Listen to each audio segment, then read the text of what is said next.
నాకు ఇంత మ్యూజిక్ ఇంత బాగా ఇచ్చినందుకు ఇది ఈ మ్యూజిక్ వల్ల మాకు యాక్ట్ చేయడానికి అంతా చాలా హెల్ప్ఫుల్ అయ్యింది. ఈ మ్యూజిక్ వల్ల సీన్స్ అన్ని కొద్దిగా పెర్ఫామ్ చేయడానికి అని చెప్పి చెప్పారు యాక్చువల్లీ. ఓకే. ఇంకోటి రణ్వీర్ గారు చెప్పాలంటే సెకండ్ హాఫ్ అక్కడికి వెళ్ళి చూశానండి. వెళ్ళి చూసిన తర్వాత రణ్వీర్ గారిని మీట్ అయ్యా. సో ఆఫ్టర్ ఆయన పర్ఫార్మెన్స్ చూసి ఆయన కళ్ళు పెట్టి చూడలేకపోతున్నాను నేను. ఆ రోజు ఆయన ఏంటో ఇలా చూసేటప్పుడు నేను తిప్పేస్తున్నాను అని అంత పవర్ఫుల్ నాకు కనిపించింది. అంత కళ్ళలోనే మీరు చూస్తే రణ్వీర్ ఎమోషన్ దాకా మీరు చూసిన రణవీర్ వేరు. ఈ ఫిలిం లో ఆయన మొత్తం కళ్ళలోనే యాక్టింగ్ అంతా చేశాడు యాక్చువల్లీ. మీరు ఏ సీన్ చూసినా సరే డైలాగ్స్ లేవు, ఓన్లీ ఎక్స్ప్రెషన్స్ మీద కెమెరా రన్ అవుతుంటది. అది నేనైతే మెయిన్గా బాబీ గారు కూడా అక్కడ వచ్చారు. వచ్చి కలిసి ఆయన కూడా క్యా మ్యూజిక్ దియా యార్ అని చెప్పి ఆయన హక్ చేసుకోవడం ఆయన్ని, అంటే మనం అనుకోలేదు బాబీ డియోల్ అంతా మన చిన్నప్పటి నుంచి ఫ్యాన్ బాయ్ మూమెంట్. సో ఆయన్ని కలవడం అంటే వెరీ, అంటే ఏమంటా వాళ్ళంతా ఒక చాలా కైండ్ పీపుల్. సో ఇదిగా ఉంటారు, లైక్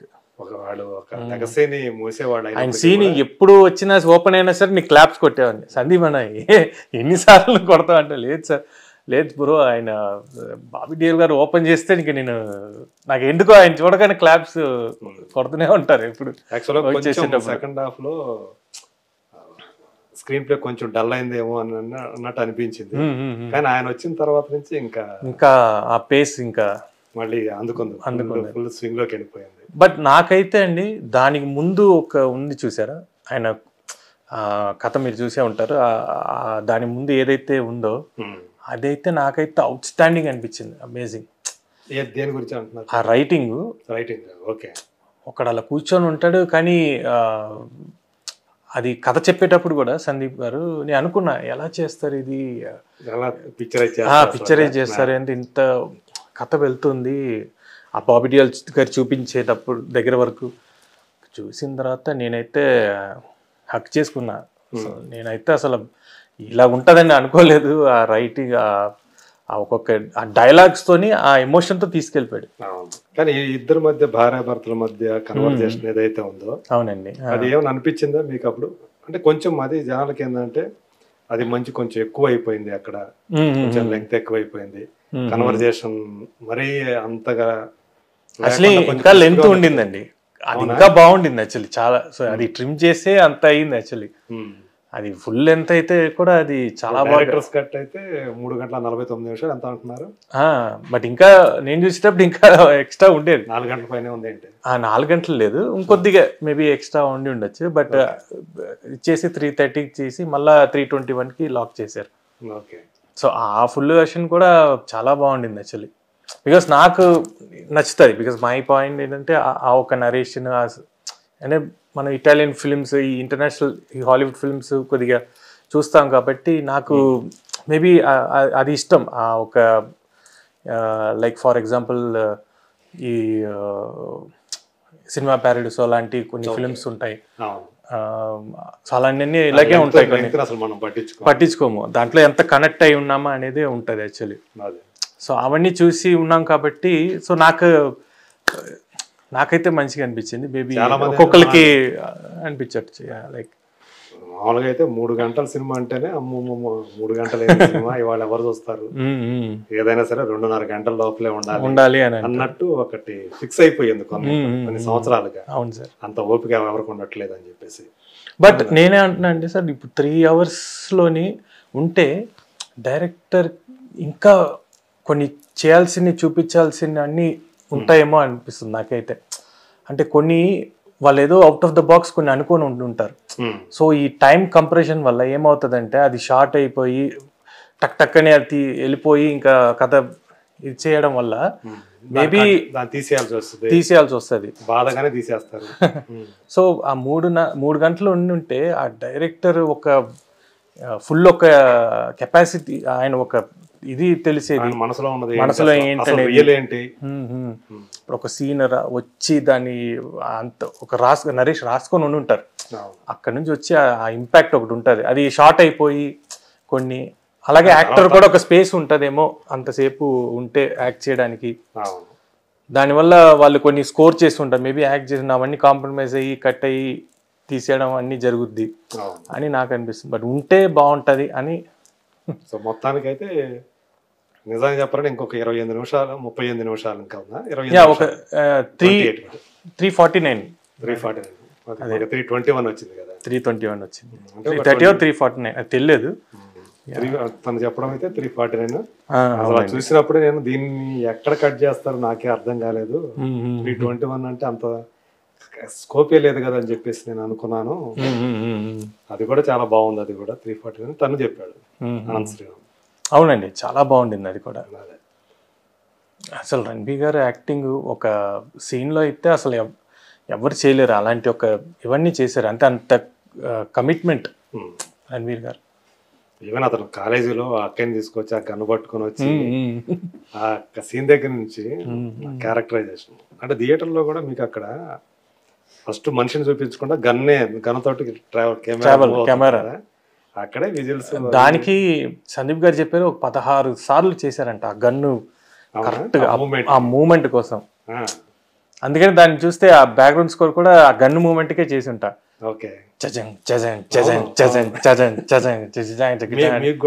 అలాంటి సీన్ వస్తే సో అప్పుడు ఆ సీన్ మ్యూజిక్ చేసిన తర్వాత అప్పుడు చెప్పారు సందీప్ గారు, ఏంటి దీనికా ఇంత టేకులు చేశారు ఆ పెర్ఫెక్షన్ కోసం. సో అంత పెర్ఫెక్షనిస్ట్ ఆయన సందీప్ గారు. ఒక్క దానికోసం 16 టేకులు తీసుకుని 16 చేశారంట. యాక్చువల్లీ అంటే కావాల్సినటువంటి ఇంప్రెషన్ రావడం ఇది దొరకడం కోసం. కానీ ఇది బయట చూస్తే చిన్న ఇదే అనుకుంటారు, బట్ అంత మనిషిని కూడా చూపించారు అక్కడ కరెక్ట్ ఆ మూమెంట్ రావడానికి. సో అందుకని నేను ఆ టెంపోలోనే కరెక్ట్ గా ఆ మూమెంట్ కే గిటార్ ఇచ్చి చేశాను. అది కరెక్ట్ గా వర్కౌట్ అయింది. ఓకే, అంటే మీరు ఎక్కువగా ఏ ఇన్స్ట్రుమెంట్ ప్లే చేస్తారు దీంట్లో? ఎక్కువ అన్నీ ఉన్నాయండి యాక్చువల్లీ. ఈ ఫిల్మ్లో అయితే కంప్లీట్ చూసి ఉంటే ఒక సింఫనీ, ఒక ఆర్కెస్ట్రా ఉంటుంది, ఒక ఏమంటారు ఒక ఈడిఎం ఉంటుంది, అదే ఒక జీజా ఇచ్చేసేటప్పుడు ఒక మ్యూజిక్ ఉంటుంది. అందరూ అదే అడుగుతున్నారు యాక్చువల్లీ.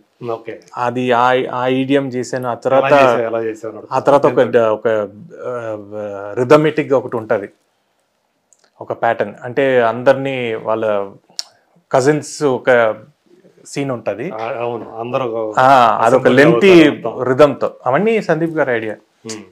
నాకు రిథమ్తో కావాలి అంటే సో నేను ప్లే చేస్తూ ఉంటే ఆయన ఇద్దరు జామింగ్ చేసేటప్పుడు అది అలాగ ప్లే చేస్తున్నారు. ఇంకోటి ఏదైనా యాడ్ అవుతే బాగుంటుంది అంటే ఇంకోటి అనే ఒక ప్యాటర్న్ అది తీసుకెళ్తూ దాన్ని, అదొక మంచి అనుభవం అది సందీప్తో వర్క్ చేసేటప్పుడు. సో మొత్తానికి యానిమల్ అనేది మీకు ఒక దాన్ని ఏమంటారు చాలా ఉత్తేజాన్ని ఇచ్చింది అంటారు మంచిగా. చాలా. అవునండి, ఈ ప్రాసెస్ అయితే అంటే ఒక మనం వర్క్ చేసిన దానికి ఒక సాటిస్ఫాక్షన్ ఉంటుంది అండి. మనం ఇంత ఒక కంప్లీట్ అంటే మనం అంత కష్టపడిన దానికి ఒక ఫలితం అంటాం కదా, అది దొరికితే దాని ఒక ఆనందం ఒక ఇది అది అయితే ఈ ఫిలిం ఇచ్చింది. సో అది సందీప్కి థ్యాంక్స్ చెప్పాలి యాక్చువల్లీ. సో నాకు అసలు థ్యాంక్స్ చెప్తే ఆయన అవన్నీ ఎందుకు ఆయన ఇదిగా అంటారు, but still now I have to tell like so ఈరోజు కూర్చొని మీ ఎదుర్కొన్నానంటే అది సందీప్ వల్లే యాక్చువల్లీ. తన వల్ల వచ్చింది. ఎక్కడో మోల్లో కూర్చొని అక్కడ సీదేకుప్పం ఏరియాలోని కూర్చొని కీబోర్డ్ ప్లేయర్గా ఉండేవాడిని. నేను బాన్ బాటప్ చెన్నై అండి. ఫాదర్ రాజమండ్రి. ఫాదర్ చిన్నప్పుడే వచ్చారండి. ఫాదర్ లక్ష్మీనారాయణ గారు అని టేప్స్.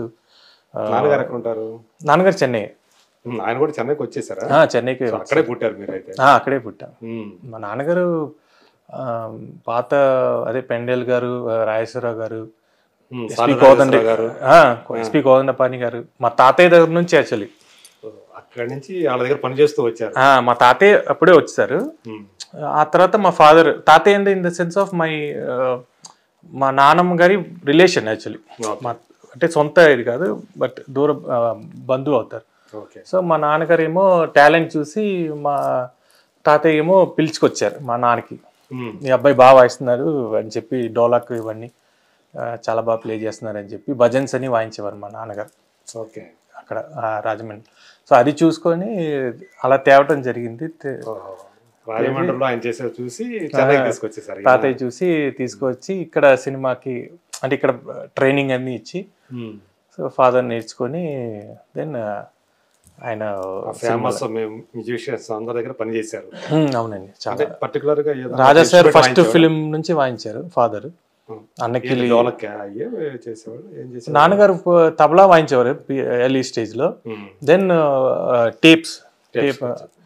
టేప్ అంటే చాలా ఫేమస్ ఫాదర్. సో ఆ టేప్స్ బేస్ డోలాక్, సో అది ఇంకా నెక్స్ట్ లెవెల్ కి తీసుకెళ్ళిపోయింది ఫాదర్ కి. ఆ ఇన్స్ట్రుమెంట్ ఫేమస్ యాక్చువల్లీ.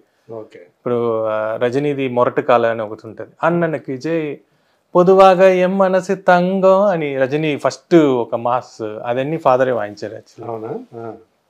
అది రెహమాన్ సార్ది రోజా ఫిలిం, ఫస్ట్ ఫిలిం నుంచి రోజా నుంచి అంటిల్ ఇప్పుడు కూడా స్లమ్ డాగ్ వరకు ఇప్పటికీ వాయిస్తున్నారు ఫాదర్. బట్ జర్నీ అంటున్నాను అంత ఆయన సార్ స్టార్ట్ తోటి. బట్ నేను కూడా ఈరోజు ఒక మ్యూజిక్ డైరెక్టర్ ఇది ఒక కీబోర్డ్ ప్లేయర్ గా ఇదేమంటే దాని రెహమాన్ సారే కారణం. నాకైతే ఆయన గాడ్. ఓకే, చేశారు మీరు ఆయన దగ్గర? లేదండి, చేయలేదు. అంటే వాయించాను కానీ సార్ లేదు. బట్ ఒకసారి మా ఫాదర్కి ఒంట్లో బాగాలేకపోతే జస్ట్ వెళ్ళి వాయించాను అనమాట. రాంజనా అని ఒక ఫిల్మ్లో జస్ట్ పర్కషన్స్ వాయించాను. ధనుష్ది ఒక సాంగ్ వాయించాను, అదొకటే. బట్ అర్జున్ రెడ్డి రిలీజ్ అయిన తర్వాత అక్కడ నా ఫ్రెండ్ ఒకడు ఉంటాడు కీబోర్డ్ ప్లేయర్ రెహమాన్ సార్, ఆడు కాల్ చేసాడు, రారా ఇలాగా మనం అదే మెర్సల్కి చేద్దాము బ్యాక్గ్రౌండ్స్, మనం కీబోర్డ్ ప్లేయర్గా వాయిద్దురా అంటే. ఆ టైంలో నాకు ఎయిదర్ ఒకటి రెహమాన్ సార్ దగ్గరికి వెళ్ళాలి, ఇంకోటి సాక్ష్యం మూవీ. సో రెండు శ్రీవాస్ గారిది. సో నేను ఎలాగంటే ఒకటి ఇది ఎంచుకోవాలా ఇది ఆ టైంలో చూడాలి సార్ ఈ డెసిషన్. అంటే మ్యూజిక్ డైరెక్టర్గా ఎలా కంటిన్యూ అవ్వాలా లేకపోతే కీబోర్డ్ గా ఉండిపోవాలా అని నిద్ర పట్టేది కాదు. అందరికీ అడిగేటోళ్ళని ఏం చేద్దాం, అందరు వచ్చి ఇది మంచి అవకాశం యాక్చువల్లీ, ఇంత మంచి ఇది రాదు ఫస్ట్ ఫిలింకే, నీకు వచ్చింది, యూ హ్యావ్ టు యూటిలైజ్, నువ్వు మ్యూజిక్ డైరెక్టర్ కంటిన్యూ అవ్వాలి అని అందరి ద్వారా సలహా తీసుకొని దెన్ అప్పుడు ధైర్యంగా ఇంకా సాక్ష్యంలో దిగాను యాక్చువల్లీ. ఆ తర్వాత ఇంకా మీరు చేసింది సాంగ్స్ కి అన్నిటి కలిపి అదేనా? అదే ఫస్ట్ అండి, సాక్ష్యం ఫస్ట్. అది ఇంకా ఆ తర్వాత విజేత, అత కన్నులు దోచాయంటే ఇంకా అలాగా అలా స్టార్ట్ అయింది. అదే ఒక నాకు తెలిసి యానిమల్తో కలిపి ఒక 15 ఫిలిమ్స్ ఎంతో చేశాను అంతే. పర్వాలేదు అదే. కానీ మీకు ఈ 15 సినిమాలకే ఒక అర్జున్ రెడ్డి పడింది, ఒక కబీర్ సింగ్ పడింది. అవునండి, ఇప్పుడు ఇది ఇవన్నీ కూడా ఇతనే సందీపే కారణం అండి. అదే అంటే కాంబినేషన్ అండి. ఇప్పుడు అందరూ అంటాం సినిమాలో ఒక కాంబినేషన్ ఇదవుతే ఎలా, అంటే మీరు ఎలా పడ్డారు అసలు ఆయన దృష్టిలో? నేను యాక్చువల్లీ అర్జున్ రెడ్డికి కీబోర్డ్ ప్లేయర్. అదే అర్జున్ రెడ్డికి ఎలా పడ్డారు అంటున్నా? అదే అర్జున్ రెడ్డికి రతన్ మ్యూజిక్ డైరెక్టర్ ద్వారా నేను కీబోర్డ్ ప్రోగ్రామింగ్ చేసేవాడిని ఆ ఫిల్మ్కి. సాంగ్స్ రతన్ దగ్గర తను ప్రీవియస్ 2-3 ఫిల్మ్స్కి వర్క్ రతన్ అలాగా చాలా కంపోజర్ చేసేవాడిని 2-3కి. ఎవరు కొంతమంది సడన్ గా ఎవరైనా వస్తారు, ఇప్పుడు మీరు చూసిన వర్క్ చూసి పిలిచేవారు, ఈ అబ్బాయి బాగా చేస్తున్నారు ప్రోగ్రామింగ్ అది ఇది అని అలాగా. సో రతన్ నాకు కంటిన్యూగా ఒక మ్యూజిక్ డైరెక్టర్ అప్పుడు ఆయన దగ్గర చేసేటప్పుడు. అప్పుడు సందీప్ వచ్చాడనమాట. సందీప్ రావటం, మా కథ చెప్పడం, అప్పుడు నేనే ఉన్నా, ఇద్దరు నేను ప్రోగ్రామ్ ఉన్నా, నా రూమ్లోనే వచ్చే అన్నీ జరిగేది మీటింగ్ ఇవన్నీ. ఆ తర్వాత సాంగ్స్కి వర్క్ చేయడం జరిగింది. బ్యాక్గ్రౌండ్ స్కోర్కి సందీప్ గారు నా పక్కన కూర్చున్నారు, అసలు ఇద్దరం కూర్చొని వర్క్ చేసాం. సో ఆయన నేను కూర్చోవాలి అని అంటే సరే అని సందీప్ గారు నేను కూర్చొని చేసాం. ఓకే. సో ఆ తర్వాత అన్నీ అయిపోయింది మనకి. స్క్రీన్లో చూస్తే హర్షవర్ధన్ రామేశ్వర్ అని ఉంది బ్యాక్గ్రౌండ్ స్కోర్. మీరు ఎక్స్పెక్ట్ చేయలేదా? తెలియదండి, నాకు ఎవరో ఫోన్ చేసి ఒక ఫ్రెండ్ చెప్పాడు.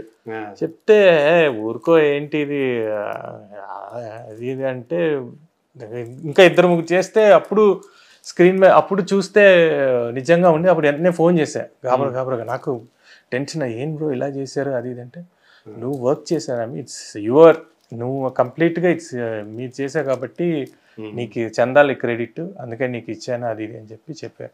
బట్ ఓకే సార్, బట్ అది దానివల్ల ప్రాబ్లం ఏదైనా నేను చూసుకుంటా. అది మళ్ళీ రతన్ ఫీల్ అవుతాడేమో. మళ్ళీ ఆయన ఏదవుతారంటే లేదు, ఇట్స్ మై, నాకు తెలుసు ఏంటి అనేది నేను చూసుకుంటాను, నో ప్రాబ్లం అది అంటే అప్పుడు అది అలాగా నా పేరు ఇదైందనమాట. అవునా? అప్పుడు మరి రతన్ నిజంగా ఏమన్నా దాన్ని స్పోర్టివ్ గానే తీసుకున్నాడా లేకపోతే? అడిగారు ఏంటంటే నాకు తెలియదు బ్రో, నాకే ఇదిగా ఉండింది, అతనికి చెప్పకుండా చేశాడు. అవును అంటే అందరికి షాకే కదా, ఇద్దరికి చెప్పకుండా